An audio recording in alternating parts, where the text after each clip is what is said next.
correspondingly increased. The maximum current energy.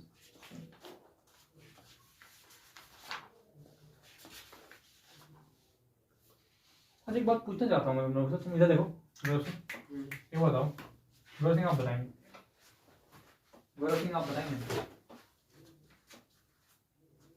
देखो बता पाओगे तो ही बताना, बता पाओगे तो ही बताना, और जबरदस्ती मत खुजाना। चलो जी, गौरव सिंह जी आप मुझे एक बात बताएं कि आपके पास एक वायर है, देखो फोटो इलेक्ट्रिक में इतना टाइम दे दिया तो गलत नहीं है, अच्छी सवाल बात समझो। आपके पास एक वायर है, ये है वायर,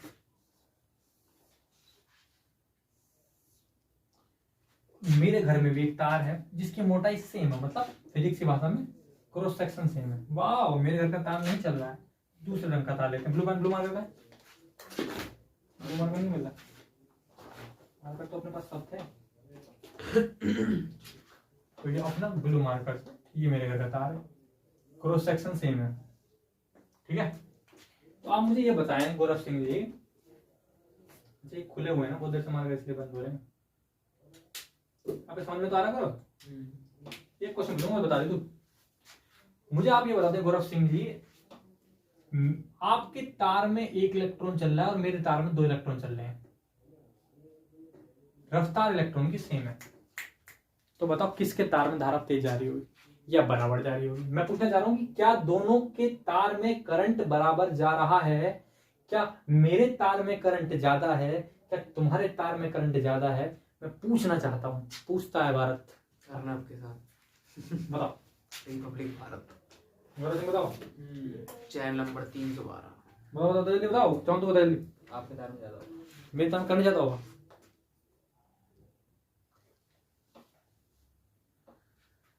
तू बता ना, जो मैं बताऊं, तू तो नेता है, प्रधानमंत्री है, बता जल्दी। आपके तार में करंट ज्यादा फ्लो हो रहा होगा इस केस में, वोल्टेज ज्यादा है। बात वो भी नहीं है क्योंकि मैं आपको उत्तर देता हूँ, आपने गलत दिया, उत्तर ये है, इसको क्रॉस सेक्शन मानो और इसको भी क्रॉस सेक्शन मानो, सेम है। करंट की डेफिनेशन होती है I equal to Q upon T, अर्थात आवेश के प्रवाह की दर को धारा कहते हैं, मतलब Q अपॉन T, इसका Q ही ज्यादा है, प्रवाहित आवेश ज्यादा नहीं है यहाँ पे, तो चार्ज ही ज्यादा होगा तो करंट भी ज्यादा होगा। इस वाली सिचुएशन में मैंने ये लिखा है, जब आप किसी फोटो सीट पर फोटोन की मात्रा को बढ़ाओगे, तो फोटो सीट पर फोटोन की मात्रा को बढ़ाओगे, इंटेंसिटी को इंक्रीज करोगे, तो बहुत सारे फोटोन गिरेंगे, तो बहुत सारे इलेक्ट्रॉन निकलेंगे, तो बहुत सारे इलेक्ट्रॉन निकलने की वजह से फोटो करंट इंक्रीज हो जाएगी, पर मैक्सिमम काइनेटिक एनर्जी इंक्रीज नहीं होगी, क्योंकि वो इंटेंसिटी पे डिपेंड नहीं करती। बारीकी समझ लो इस बात को, मैंने कहीं मैक्सिमम काइनेटिक एनर्जी नहीं लिखा है, क्यों मार खा जाओगे बहुत बुरी तरह।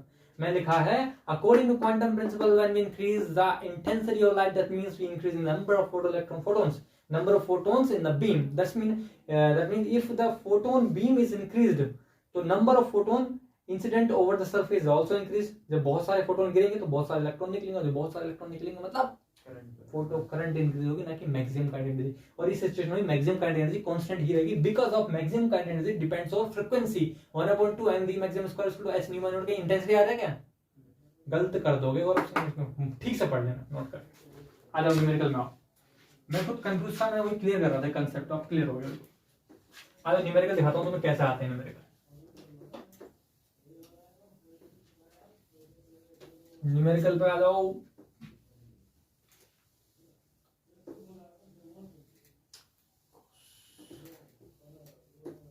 चमन सिंह जी भैया, न्यूमेरिकल पे आ जाओ भाई, आ गए बुक ले लिया है, ठीक। तो इच्छा पूर्ति की तरीके से पढ़ लिया हमने भाई, फोटो पे चमन पेट भरा, मजा आ गया, मजा आ गया। तो आ जाओ क्वेश्चन पे, आ जाओ page number 9, page 9 question first, बोलो भाई क्या कह रहा है। Find the wavelength of the frequency of, क्या कह रहा है, find the wavelength of frequency of 1240 nanometre electron volt. Energy. Page number क्या है, 9 है, क्वेश्चन नंबर क्या है, फर्स्ट है, और फाइंड द वेवलेंथ, क्वेश्चन लिख देता हूं, find the wavelength and frequency of a 1.0 kilo electron volt photon. इस फोटोन की वेवलेंथ फ्रीक्वेंसी बताएं। तो वेवलेंथ का फॉर्मूला कितना होता है? Lambda equal to hc/e। ये कहां से आया पता चल रहा है? Is equal to h nu equal to c upon lambda, तो वहां से e बराबर लैम्डा अपॉन h हो जाएगा। e बराबर h अपॉन लैम्डा जाएगा। लैम्डा इक्वल टू कितना होता है?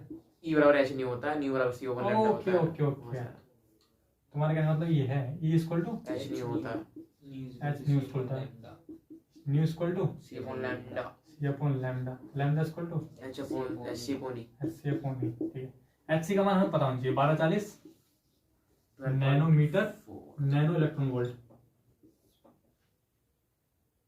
समझ रहे क्या?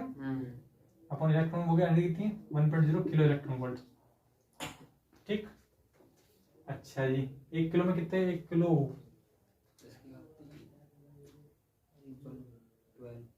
12.4 किलो इलेक्ट्रॉन वोल्ट होगा है। यार मैंने एक जगह एक पैरामीटर ले रहा था, वो मुझे अभी बताता हूँ। पता नहीं वो मिलेगा नहीं मिलेगा।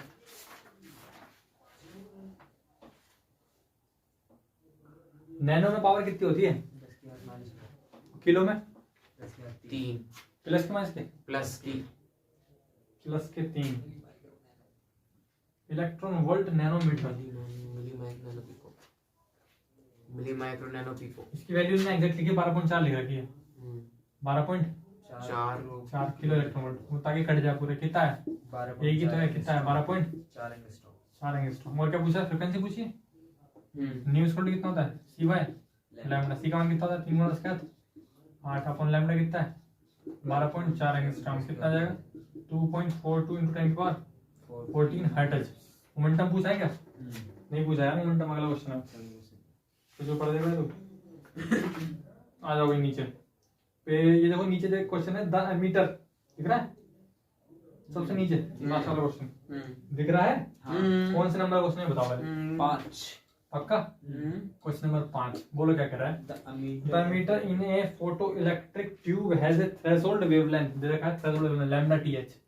Lambda TH. अच्छा, थ्रेशोल्ड वर्ड कहां से आता है? देखो देखो, छठा क्वेश्चन है भैया। देखो ये देखो छठा है वर्ग का सेल करा रहा है छठा। देखो थ्रेशोल्ड वर्ड कहां से आता है? देखो देखो तो देखो, इधर देखो। कैरेक्टरिस्टिक सिर्फ वेव फंक्शन के अंदर है, जो कि एनर्जी है, मतलब h न्यू नॉट लिख सकता हूं। इसका न्यू ही थ्रेशोल्ड फ्रीक्वेंसी कहलाता है, और nu naught equal to c upon lambda naught frequency कहलाता है। और nu naught equal to c upon lambda naught से निकालेंगे तो यही थ्रेशोल्ड वेवलेंथ कहलाता है। क्या कहलाता है? थ्रेशोल्ड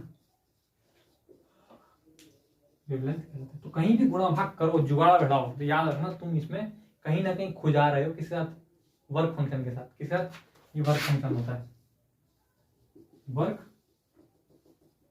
फंक्शन के साथ। ओके, कि वर्क फंक्शन तो डिसाइड करता है लिमिट को। ठीक है, क्वेश्चन 6 को पढ़ते हैं। बताओ क्या कहते रखा है? इतनी बात समझ में आई नहीं? क्वेश्चन नहीं चप रहेगा ऐसी बात करते, क्वेश्चन नहीं चप रहेगा। चलो भाई, लोग सिंह से पकड़ो। बताओ क्या दे रखा है? The meter in a photoelectric tube has threshold wavelength lambda TH दे रखा है। लैम्डा टीएच कितना रखा है? 6000 एंगस्ट्रॉम दे रखा है। आगे determine the wavelength of the light incident lambda question में आगे और द ट्यूब स्टॉपिंग पोटेंशियल दे रखा है। V नॉट का मान कितना रखा है? 2.5 वोल्ट। वी नो दैट एक ही क्वेश्चन याद करनी, कौन सी वाली? 1/2 mv max square equal to h nu minus nu naught equal to ev naught. इतनी यूज करनी है बस। बोलो कितना है? h c nu bar c by lambda 1/, lambda threshold. ये बताया था नोट से थ्रेशोल्ड बनता है। नोट से समझ आ रहा है? सब कुछ इससे बनता है। v है ये पोटेंशियल स्टॉपिंग निकालना क्या है? अब निकालना क्या है? लैम्डा की वैल्यू। अब h c कितना होता है? 12.4 yes kilo volt kilo electron volt. 1/, lambda निकालना है माइनस 1/, लैम्डा थ्रेशोल्ड दे रखा है 6000। सब रख दूंगा बाद में। ई की वैल्यू कितनी होती है? वी नॉट की वैल्यू कितनी? वी नॉट की वैल्यू 2.5 वोल्ट 2.5 इलेक्ट्रॉन वोल्ट। ई रहती है ऐसी, समझना है? जी बिल्कुल। किलो किलो किलो नीचे ले आओ। 1/, lambda equal to 1/, lambda threshold equal to 2.5 upon 12.4 गुणा 10⁻³ कोई दिक्कत नहीं बोल भाई? नहीं नहीं लैम्डा थ्रेशोल्ड दिया है क्या? हम्म 1 upon lambda equal to 2.5 upon 12.4 गुणा 10 की घात -3 प्लस 1 अपॉन लैम्डा थ्रेशोल्ड कितना 6000 तो है और उसके बाद -10 कितना आ रहा है 10 6 आ रहे हैं और कितना 2.5 अपॉन 12.4 गुणा 10 की घात -3 प्लस 1/6 गुणा 10 की घात देखो कितना है -10 के अबे कितने का 10 है माइनस का समझो ना यार क्या दिया है एंगस्ट्रॉम है ना क्या है एंगस्ट्रॉम में -10 आता है -10 में 3 गया -7 आएगा -10 में 3 गया 10 में 3 गया 7 माइनस प्लस का 7 प्लस का सोल्व कर लेंगे आंसर आ जाएगा ठीक है अब बात हजम हो रही है आ गया तो ये क्वेश्चन नंबर 8 देखो क्वेश्चन नंबर 8 देखो नॉट स्ट्रगल कर दियो क्वेश्चन नंबर 8 देखो 8 बताओ बोला समझ में तो आ गया भाई हाँ सच बता दे यार झूठ मत बोलना मुझसे थोड़े इलेक्ट्रिक बात की बात है गलत नहीं होनी चाहिए बता भाई क्वेश्चन नंबर क्या है question number 8 page number 10 page number 10 बोल भाई the wavelength the wavelength of the photoelectric threshold tungsten the wavelength दे रखा है threshold wavelength दे रखी है कितनी है 23 एंगस्ट्रॉम आगे determine the kinetic energy of electron lambda का x है ओ सॉरी kx ke max पूछ रहा है ejected by the surface of ultraviolet light of wavelength हाँ लैम्डा दे रखा है कितना दे रखा है 1800 angstrom 1800 angstrom we know that एक ही क्वेश्चन पता है कितनी होती है 1.2 and v maximum square is equal to h nu minus nu naught nu minus new node hc 12.4 electron volt kilo electron electron volt kilo electron गुणा देख लो कितनी झटाक से हो रही है वरना नए नए खिलाड़ी जो बिल्कुल बैठते हैं ना खराब रहता है मामला अपनों ने टीप पे लिख दिया है सही से बिल्कुल रटना पड़ेगा इसको 23 एंगस्ट्रॉम 000 किलो हट गया 12.7 में आया बिल्कुल नहीं हाँ 1/18 माइनस 1.8 आएगा ना ये क्या 1.8 आएगा ना जब 1000 ले लेंगे यहाँ तो समझ में आया किलो हटाने के लिए 1.8 समझ में आया नीचे से किलो ले गए आप तो 1.8 लिखो ये यहाँ। किलो था हम्म, ठीक है 10 के बाद 3 दो मैंने जीरो कॉमन लिए हैं काट दिए कितने जीरो बचा एक उस जीरो से मैंने पॉइंट हटा दिया है सही है ओहो आगे दो दूरदर्शिता नहीं देख पा रहे तुम मेरी दूरदर्शिता क्या लाना है इन्हें निकालना है जीरो निकालना है बड़ी अलग जगह लगा थी काइनेटिक एनर्जी 124 18 गुणा 23 ये गुणा 18 इलेक्ट्रॉन वोल्ट आंसर समझ बस बात तो समझ आ रही हो ना हाँ सोल्व कर देगा ना बहुत तेजी से 1.5 लाख कर ले बोलिए यार कर दिया ना बहुत तेजी आजा भाई आजा छोरे आजा प्रश्न संख्या आजा पेज नंबर 14 पे आजा पेज नंबर 14 पे पेज नंबर 14 पे आ गया बोल हाँ हाँ 20 में पढ़ the photoelectric equation is derived under the assumption that option पढ़ो ठीक ठीक तरीके से electron are associated with wavelength of lambda is equal to h upon page number 14 है मेरे भाई पेज नंबर 14 है मेरे भाई Question number 20. क्वेश्चन नंबर 20 है मेरे भाई पढ़ो जल्दी से the photoelectric equation is The derived photoelectric equation is derived under the assumption क्या मान के ड्राइव करते हैं क्या वेव नेचर मानते हैं क्या इलेक्ट्रॉन जंप करते हैं ये मानते हैं या इलेक्ट्रॉन एब्जॉर्ब करता है क्वांटा ये मानते हैं सी है साफ साफ दिख रहा है 21वां पढ़ो the number of electron emitted increase in the incident light अगर हमें लाइट के अंदर नंबर ऑफ इलेक्ट्रॉन इंक्रीज करने हैं तो intensity क्या इंक्रीज करनी पड़ेगी C intensity I have cleared you बात समझ आ रही है नीचे आजा 24वां पढ़ in the phenomena of the photoelectric the ejected electrons are most of time non relativistic होते हैं क्या होते हैं no relative नॉन रिलेटिविस्टिक खत्म आगे 15 पेज BHU नंबर में बताओ पूछे जाते हैं खतरनाक सा 15 पेज नंबर में आओ ये पहला क्वेश्चन पढ़ो क्या है threshold wavelength of photon that is capable of generating photoelectric effect in a metal as threshold wavelength क्या होता है मैक्सिमम वेवलेंथ मिनिमम वैल्यू क्या? मिनिमम होता है minimum wavelength threshold wavelength of a photon that is capable of generating the photoelectric effect in a metal threshold wavelength कम होती है ज्यादा होती है ज्यादा होनी चाहिए ना क्यों भाई क्यों वह कम से कम wavelength मिनिमम होनी चाहिए क्योंकि फ्रीक्वेंसी कम होगी ना फ्रीक्वेंसी कम क्यों होती है यार थ्रेशोल्ड फ्रीक्वेंसी क्या होती है वह कम से कम फ्रीक्वेंसी थ्रेशोल्ड फ्रीक्वेंसी कम होती है तो वेवलेंथ ज्यादा होगी। बिल्कुल सही, वेरी गुड। आना नीचे, एक क्वेश्चन है इन फोटोइलेक्ट्रिक इफेक्ट, देखो नीचे पढ़ो, HCU हैदराबाद सेंट्रल यूनिवर्सिटी, ठीक है ना, HCU 16 इसका ही बनना पड़ेगा इन द फोटोइलेक्ट्रिक इफेक्ट एक अच्छा पेपर है, अच्छा है इलेक्ट्रॉनिक्स के हिसाब से। इन द फोटोइलेक्ट्रिक इफेक्ट इलेक्ट्रॉनिक्स के हिसाब से ना, इलेक्ट्रॉनिक्स बहुत अच्छा आती है इसकी, यहाँ कौन के इलेक्ट्रॉनिक्स स्पेशलाइजेशन है। वो सुनना इन द, तुम पढ़ो यार, तुम पढ़ो। In the photoelectric effect experiment if we increase the intensity of the light then, अगर इंटेंसिटी बढ़ा दे तो क्या क्या बदलाव दिखाई देंगे। सुनो ध्यान से, पहला option, the kinetic energy of emitted electron increase, बताओ क्यों, क्योंकि काइनेटिक एनर्जी इंटेंसिटी पर डिपेंड नहीं करती। दूसरा, kinetic energy of emitted electron decrease, मतलब ये बनता, kinetic energy of emitted electron does not change but the number of electron emitted increase, C सही है, both the kinetic energy and number of electrons emitted increase. ये आता भी MSQ में, समझ रहे हो, मैंने आपको साफ साफ लिखवाया है, देखो कितने सतर्क तरीके से नोट्स बनवाए, क्वालिटी लेवल क्या बोल रहे हो, अपनी मियाँ में मिट्टू बन जाओ, मियाँ में मिट्टू जहर होना है नोट्स। आ जा भाई, पेज नंबर 14 पे आ जा, पेज नंबर 14 पे आ जा, पेज नंबर 14 पे आ जा और क्वेश्चन नंबर 22 पे आ जा, क्वेश्चन नंबर 22 पे आ जा।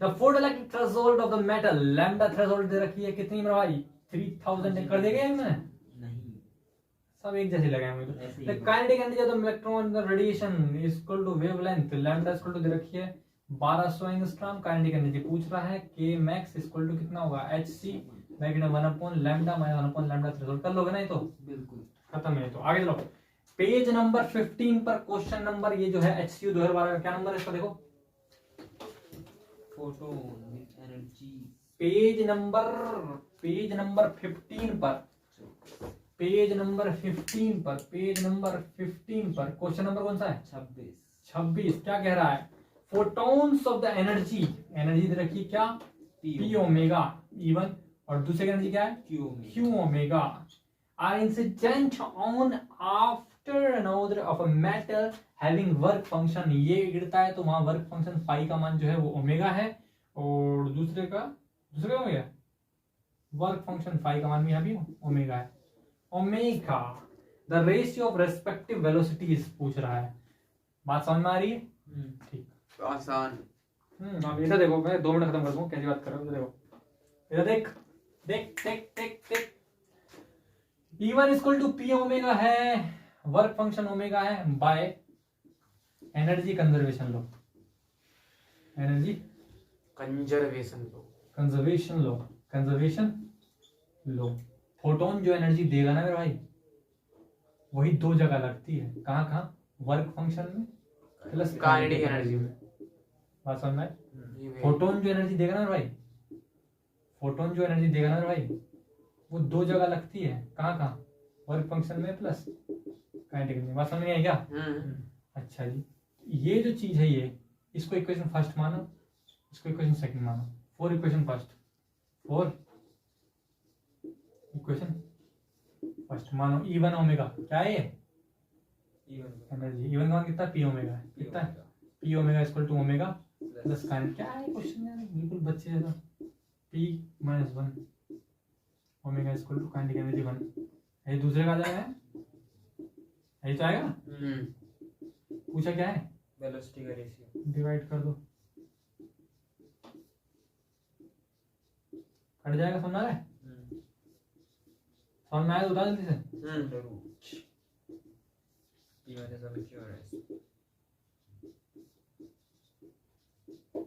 ये समझ में आया, कंजर्वेशन लॉ, इससे तो प्रूफ आया आइंस्टाइन का नियम।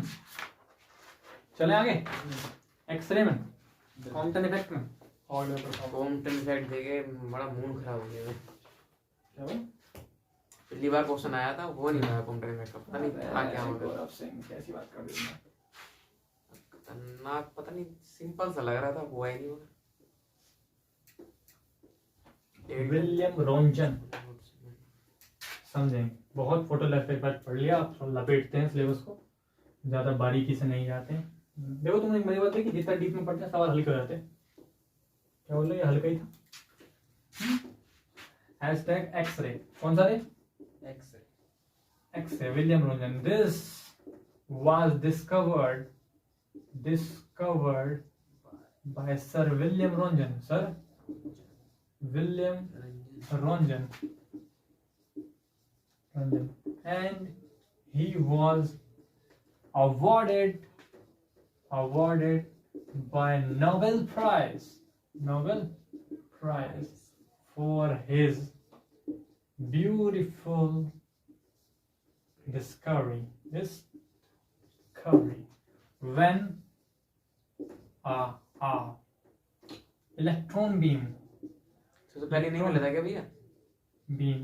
of highest kinetic energy incident over a heavy metal मतलब metal of high atomic number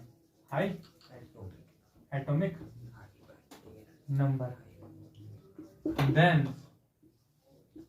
after collision of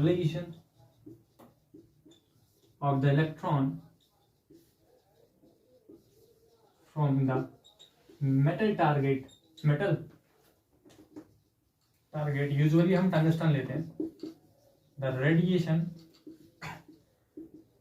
produced from it this radiation is known as X-ray radiation.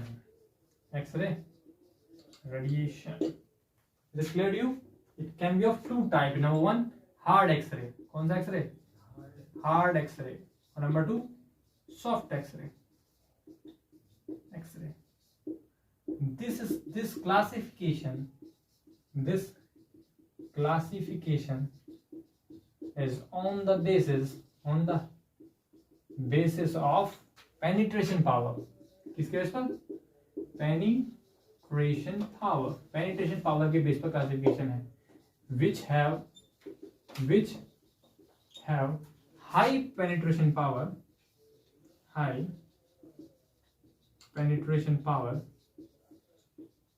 called hard X-ray and which have low penetration power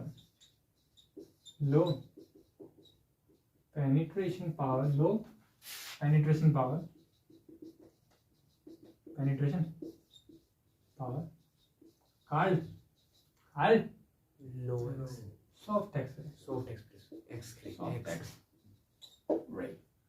Just see in the diagram.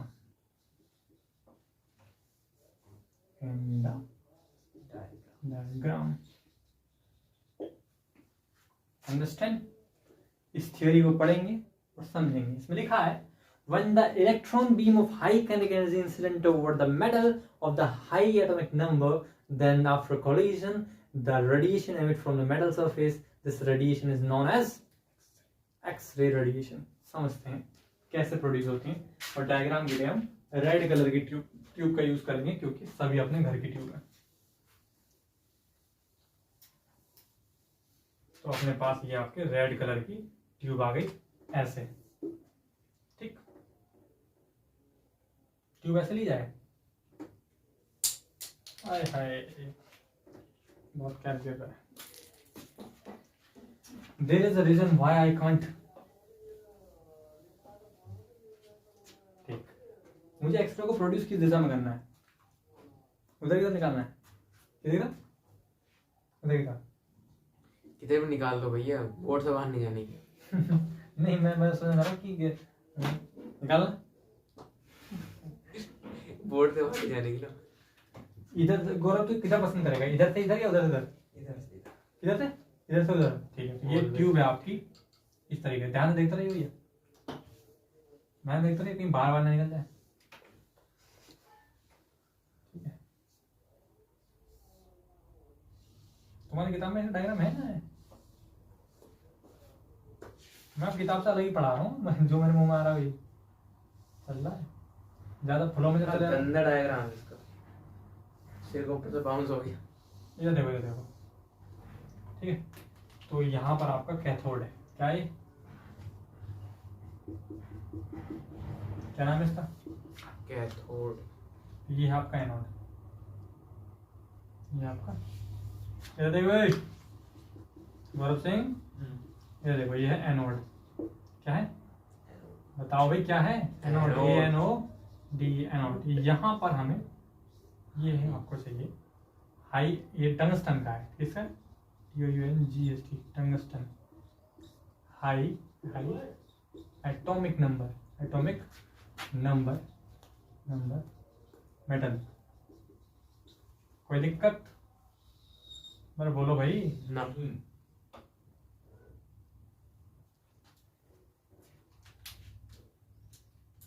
Tungsten symbol क्या होता है?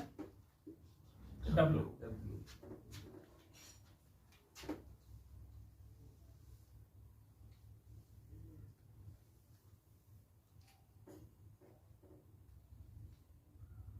कुछ बुद्धिजीवी यहाँ पर electron beam लगाने के लिए कैथोड न लगा इस तरीके की ट्यूब लगाते हैं इलेक्ट्रॉन बीम के लिए।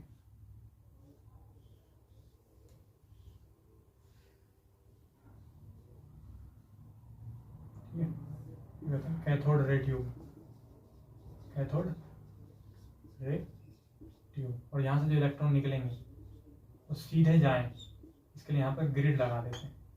क्या लगाते हैं? ग्रिड। अब ये इलेक्ट्रॉन यहाँ टकराएंगे ऐसे, तो लॉ ऑफ रिफ्लेक्शन 45 डिग्री इस तरीके से सामने आपको एक्सरे मिलेगी। वही मैंने लिखा है यहाँ पर, whenever the high candidate electron incident over the metal of heavy or high atomic number, then after collision a ray is produced from the metal. This ray is called X-ray।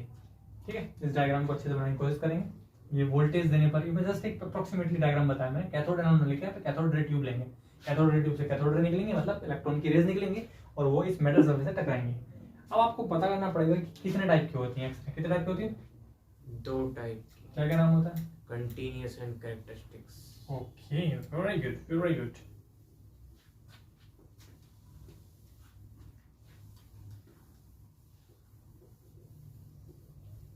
दो type की होती हैं, तो बताओ जरा कौन कौन सी होती हैं? Employs X-ray is of two type. Number 1 continuous X-ray, continuous X-ray. When the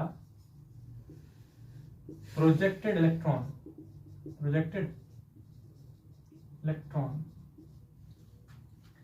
penetrate the target atom in such a way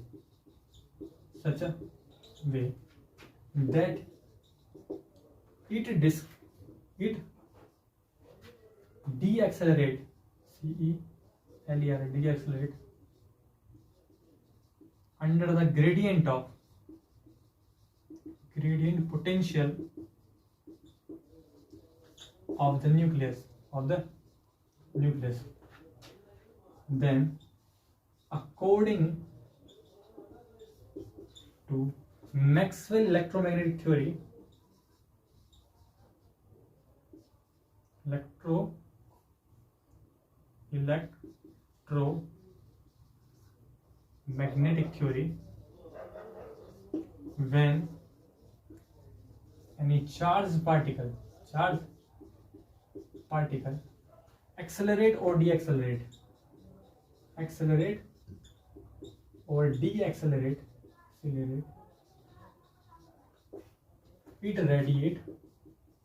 it produce EM radiation. This time it is called CONTINUO, is continuous X-ray। Diagram समझेंगे। मान लीजिए आपके पास एक Pakistani atom है, ये आपके पास एक Pakistani atom है। क्या हो गया? बीमार है क्या है? क्या हो गया? इंक खत्म हो गई इसकी। ग्रीन इंक लाया था क्या मैं? आज मैं जल्द चलाया। ग्रीन इंक है पास? पता नहीं ना। नहीं है, इसका मतलब हमें ग्रीन इंक नहीं है हमारे पास, चल जा चल जा चल जा चल जा, नहीं चल रहा, हमें भगवा आइटम लाना पड़ेगा, हिंदुस्तानी आइटम, हिंदुस्तानी भाव वाला आइटम। ये आ गया, ये चल रहा है बिंदास, ये बीच में न्यूक्लियस आ गया, ठीक है। ये न्यूक्लियर का अट्रैक्शन, ये K सेल हो गया, ये L सेल हो गया, M सेल हो गया, बाहर से इलेक्ट्रॉन आया पेनिट्रेट करने, और इलेक्ट्रॉन ने कहा भाई मैं तो जा रहा हूँ एक तरफ, इलेक्ट्रॉन बोला मैं जा रहा हूँ बी तरफ, तो ये यहाँ से आएगा ऐसे। तो इस रीजन में जब जा रहा होगा तो यहाँ पर आप देखेंगे रिलेटिव पोटेंशियल आपको डिक्रीज होती हुई दिखेगी, मतलब ये न्यूक्लियस के रिस्पेक्ट में जेड ई चार्ज हो गया, इस पे ई चार्ज हो गया, तो भाई ये इसके पास आ रहा है, जब पास आ रहा है तो आप देखोगे पोटेंशियल अलग अलग है, पोटेंशियल अलग अलग हो रहा है हर पॉइंट पर, तो क्या होगा डीएक्सेलरेट होगा चार्ज, क्या होगा डीएक्सेलरेट होगा, चार्ज के डीएक्सेलरेशन की वजह से क्या होगा रेडिएशन प्रोड्यूस होगा, जिसे कहते हैं क्या क्या continuous X-ray, continuous X-ray photon produce होगा, एक्सरे फोटोन। डायग्राम समझ में आया भाई, नहीं समझ में आया? जी भैया जी। हम बात करते हैं characteristic X-ray, number 2 characteristics x ray.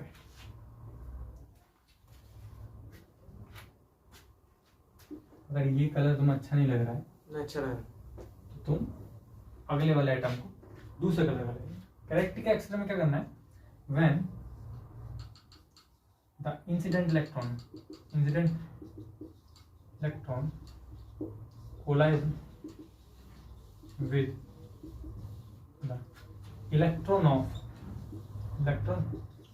of the nearest nucleus, then it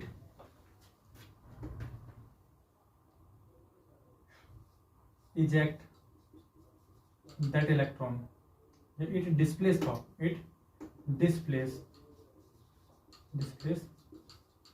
that electron to fill this void. Another electron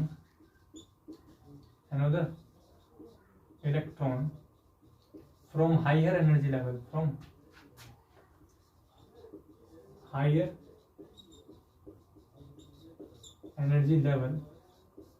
try to transit there. That time the emitted radiation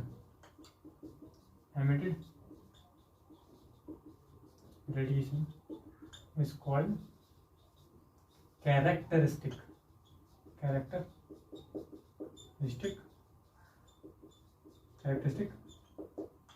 radiation। क्या लिखा है ध्यान से पढ़ो, कैरेक्टरिस्टिक एक्सरे लिखा पड़ेगा, characteristic x ray लिखा पड़ेगा, कैरेक्टरिस्टिक एक्सरे लिखा पड़ेगा,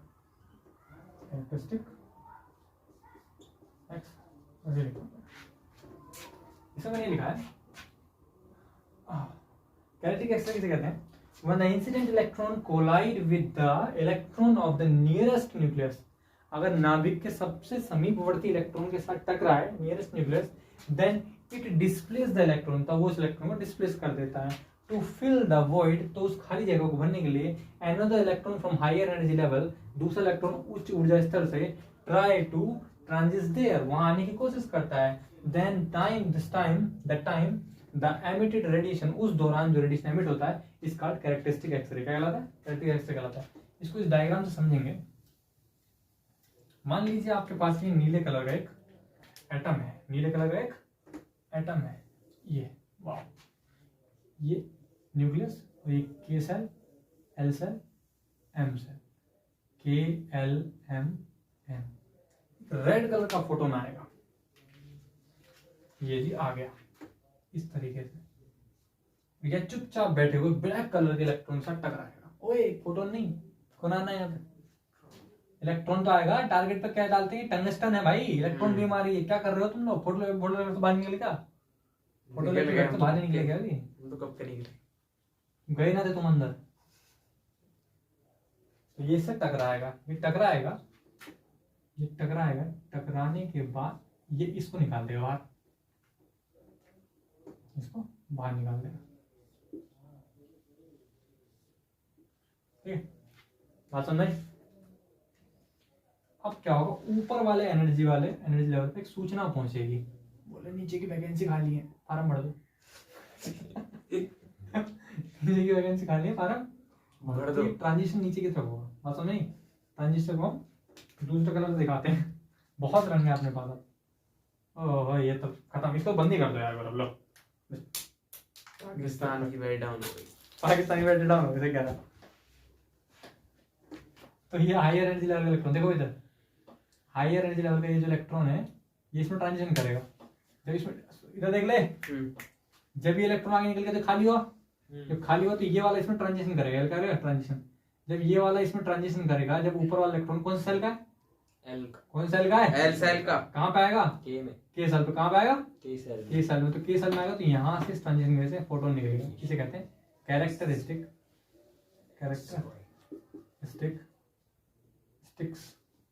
x ray photon. X ray photon. Gaurav Singh क्यों कह रहे हैं इसे characteristic?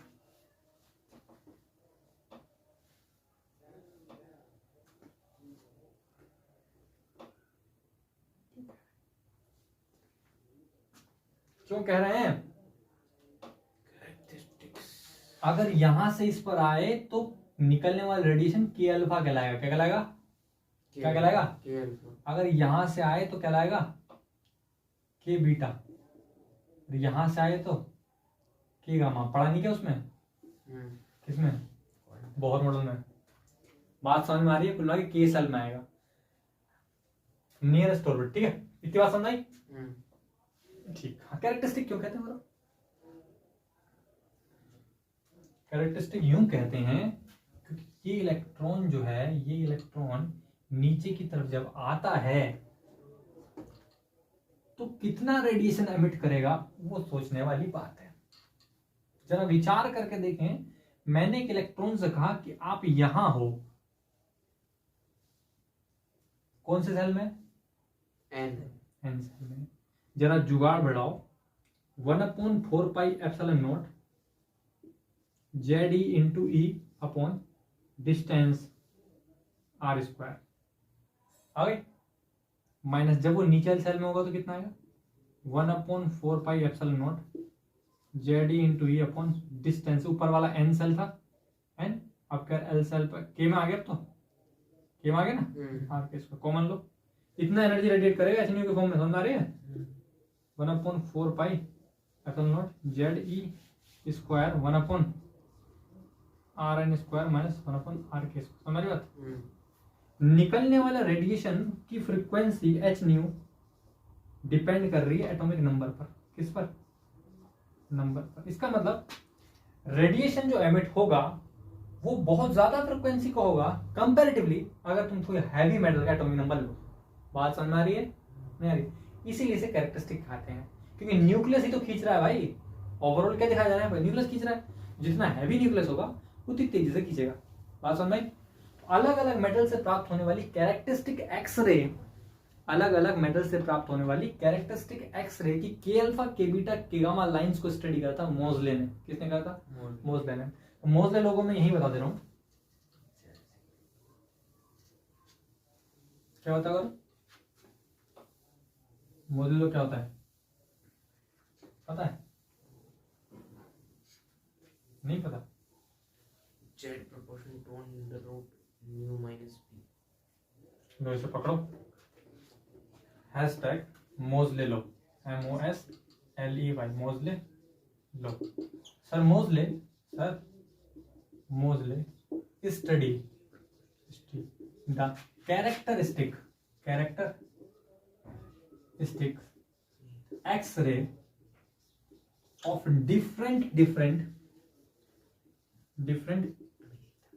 different material and study their k alpha, k beta, k gamma line features. K gamma line FEATUR features. He observed that if the frequency of the radiation,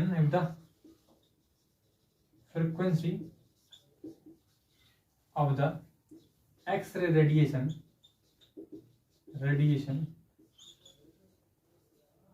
is mu emitted from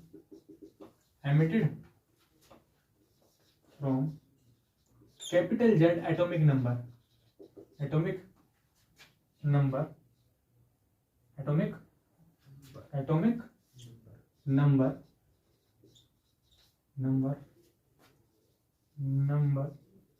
material,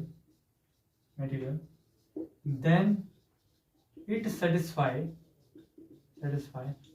following relation. क्या होता है relation? Under root nu equal to A Z minus B, ठीक, where A and B are constant. बात समझ भाई? याद रहेगा ही, याद रखना ये एटॉमिक नंबर में अंडर रूट न्यू का प्रश्न होता है। अगर थोड़ा बहुत कीड़ा काट रहा हो कि बोले कहाँ से आए then I can prove also. Screening factor है, स्क्रीनिंग फैक्टर है, I can prove also. Low proof कर देता हूँ।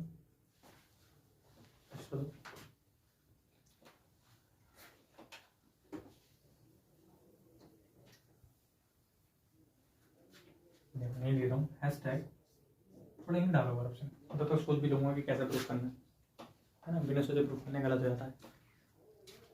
तो बता सकते हैं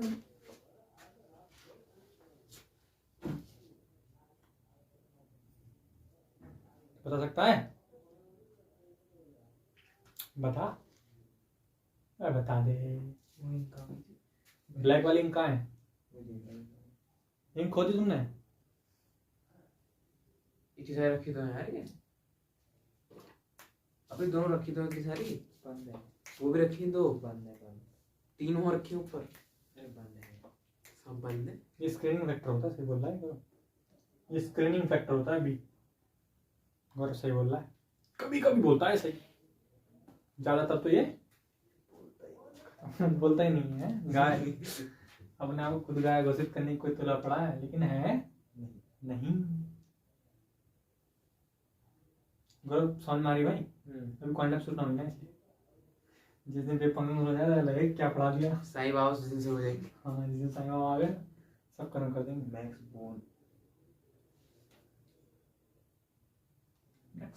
इंटरप्रिटेशन सर श्रोडिंगर लाओ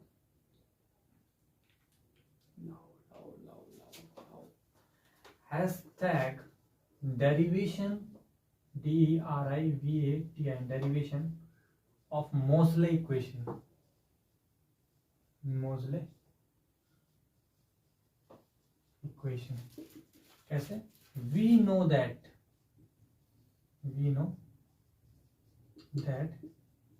if any electron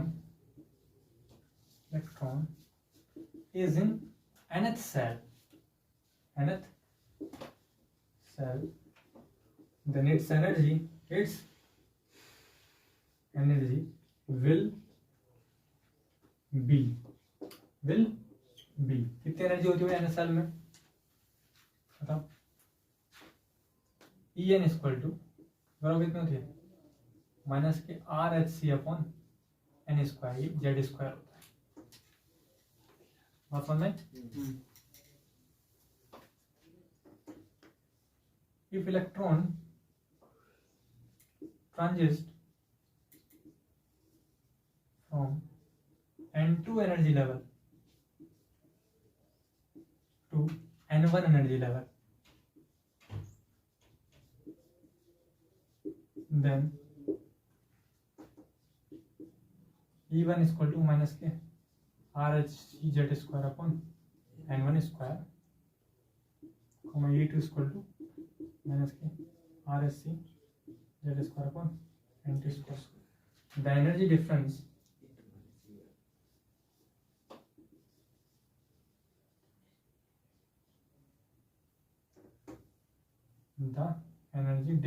DI double F E R E N C difference delta E is equal to कितना आता है? E2 minus delta E equal to minus के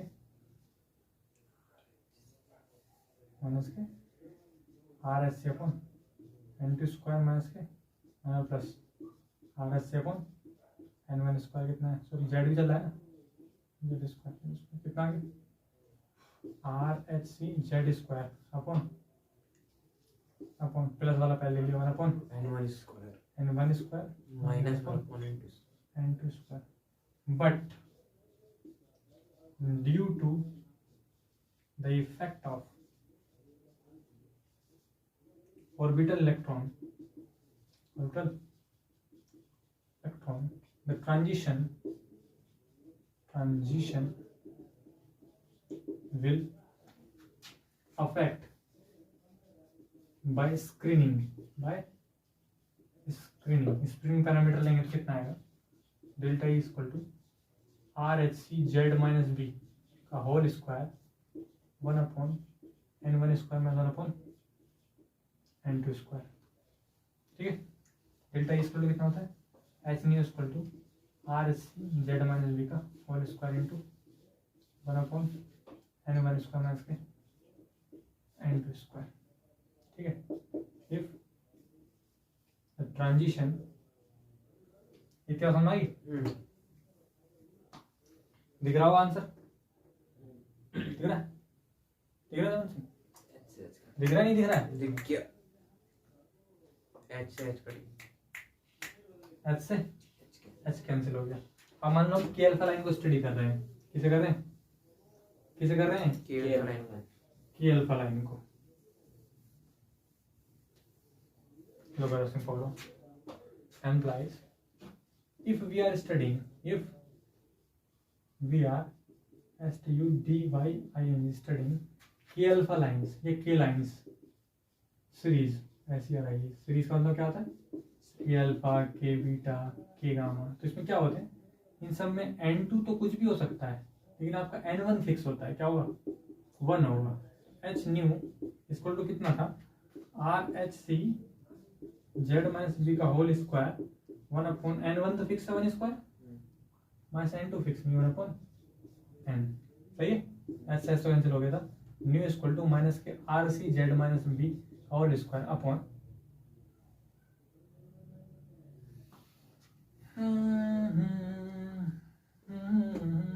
खत्म कर देता हूँ सब, बाकी जो बचा हुआ है कांस्टेंट है A under nu Z A minus B A Z minus B.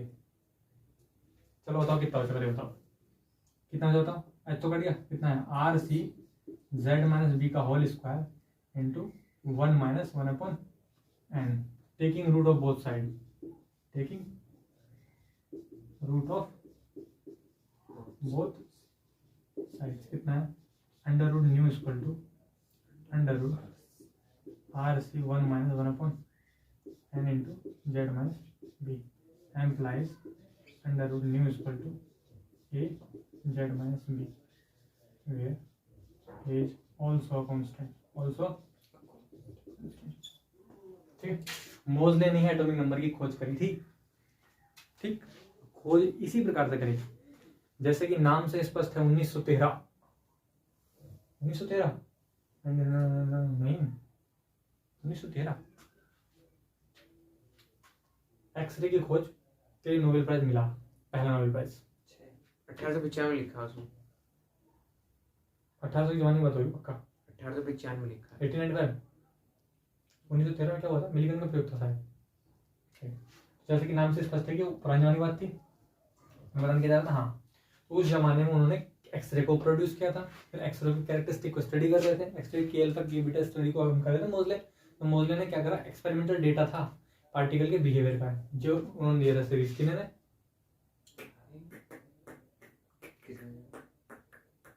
क्या पार्टिकल पहले की नहीं थी, मेंडलीफ की जो पेरियोडिक टेबल थी, पेरियोडिक टेबल में कैरेक्टरिस्टिक फीचर ही होते हैं कि एटॉमिक वेट बढ़ने के साथ साथ कैसे चेंज हो रहा है, तो उन्होंने फिर देखा के अल्फा के लाइन की जो फीचर्स हैं वो एटॉमिक वेट के कंपेयर में एटॉमिक नंबर से ज्यादा एसोसिएट हो रही हैं, क्योंकि जेड सामने आ रहा है। तब उन्होंने कहा था अगर ज्यादा एप्रोप्रिएट तरीके से बताना है आपको बिहेव को, तो आपको मानना पड़ेगा मोर फंडामेंटल एटॉमिक नंबर होता है ना कि एटॉमिक वेट, ना कि मास नंबर। तो ये बात सबसे पहले किसने रखी थी, मोज़ले ने रखी थी। मोज़ले ने बताया था कि एटॉमिक नंबर के बेस पर आप डिसाइड करो कि किधर को चलना है। लाओ कॉम्पटन इफेक्ट की तरफ बढ़ते हैं हम लोग।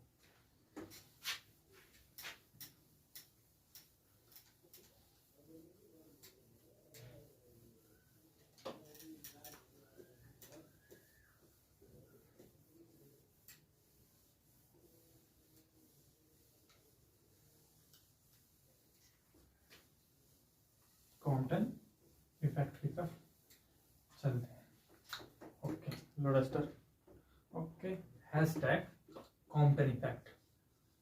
Compton effect it is a scattering phenomena. It is a scattering phenomena discovered by Sir Arthur Halley Compton. Sir Arthur Halley A.H. Compton. A.H. Compton. According to it,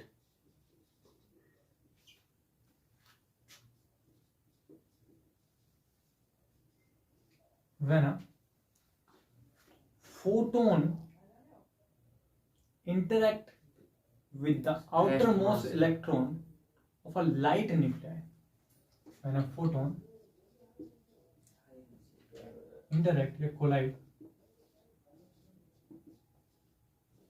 with a electron of light atomic number, like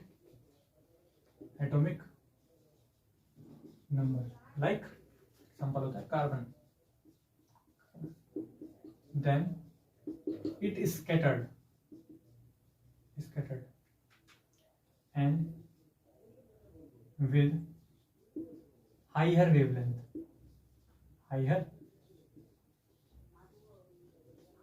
wavelength, this scattering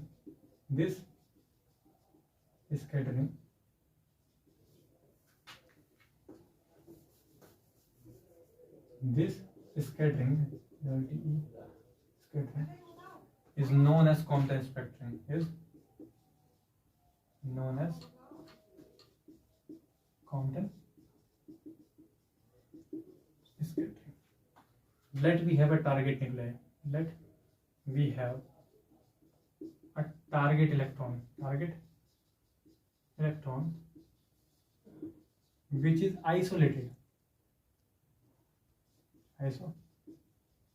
for study. Suppose it is in rest and photon is incident with energy E and momentum कितना होता है formula h/μ momentum होता है, क्या होता है check करो।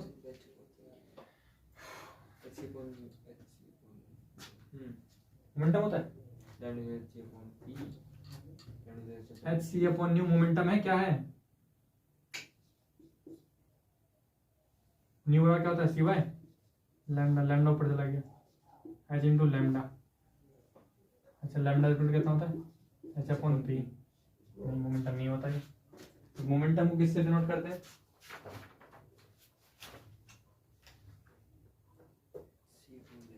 अच्छा h/c क्या होगा? h/c देखो ये होगा मोमेंटम पक्का। Let me check h/c momentum होता है, ठीक है। तो इससे इंसिडेंट होता है फिर मोमेंटम h/c। तो इसके h/c कर दोगे सही। अच्छा h/c तो इसकी स्कैटरिंग को समझेंगे, उसका मैथमेटिक्स को समझेंगे। तो इतनी बात समझना ही। डायग्राम समझना है, कैसी बात कर रहे हो तुम? तो डायग्राम तो अपनी इतनी ज्यादा चीते बनाते हैं हम लोग, कैसी बात कर रहे हो? ये देखो डायग्राम, ये आपका चुपचाप बैठा हुआ इलेक्ट्रॉन था यहाँ पे, देखा नहीं दिख रहा था इसलिए हमने तो और ब्लैक कर दिया रेड की जगह। ठीक है, इलेक्ट्रॉन इलेक्ट्रॉन, ठीक, ये खाली सिंबल बना दो इलेक्ट्रॉन। यहाँ से एक फोटोन आएगा उससे को जाने के लिए, और ये स्कैटर्ड हो जाएगा इस डायरेक्शन में, और ये इलेक्ट्रॉन रिकॉइल हो जाएगा इस डायरेक्शन में।